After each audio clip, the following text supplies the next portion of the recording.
দীর্ঘদিন ধরে সংস্কারের অভাবে বেহাল অবস্থা কুমিল্লার মুরাদনগরের গোমতী নদীর ওপর নির্মিত স্টিলের সেতুটির। প্রতিদিন ঝুঁকি নিয়ে পারাপার হচ্ছে হাজারো মানুষ। সংকীর্ণ হওয়ায় প্রতিনিয়ত সৃষ্টি হচ্ছে তীব্র যানজট।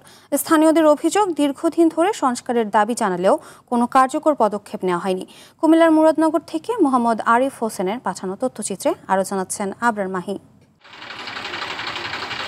এই সেতু দিয়েই প্রতিদিন মুরাদনগরের বিভিন্ন এলাকা থেকে যাতায়াত করে শতাধিক যানবাহন আর সাধারণ মানুষ। তবে দীর্ঘদিন ধরে রক্ষণাবেক্ষণ ও সংস্কার না হওয়ায় এটি এখন ঝুঁকিপূর্ণ হয়ে পড়েছে।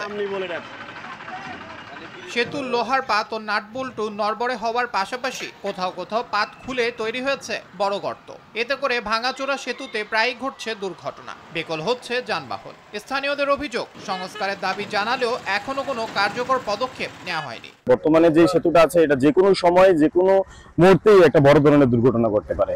এই ব্রিজটা অনেক ঝামেলা, গাড়ি নিয়ে যাইতে কষ্ট হয়, আমাদের যাত্রীরও কষ্ট হয়। আধা ঘন্টার উপরে একটা জাম লাগে, আধা ঘন্টা 1 ঘন্টা শেষ হয়ে যায়। সবচেয়ে বড় সমস্যা ঝুঁকিতে আছে দক্ষিণাঞ্চলের যে মানুষগুলো রয়েছে, যারা শিক্ষার্থী রয়েছে, বিশেষ করে মাঝে মাঝে ঘন্টার পর ঘন্টা আটকে থাকতে হয়। পরীক্ষার হলে যেতে অনেকটা লেট হয়ে যায়, তারা সময় মতো পরীক্ষা দিতে পারে না। নকশা চূড়ান্ত না হওয়ায় সেতুটির কাজ শুরু করা সম্ভব হয়নি বলে জানান এ কর্মকর্তা। আপনার ডিজাইন হবে, ফাইনাল হবে, তারপরে এস্টিমেট হবে, তারপরে মনে করেন যে টেন্ডার হবে, তারপরে বরাদ্দ হবে।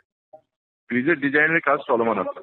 সেতুটি দ্রুত সংস্কার বা নতুন সেতু নির্মাণের উদ্যোগ না নিলে বড় ধরনের দুর্ঘটনার আশঙ্কায় স্থানীয়রা।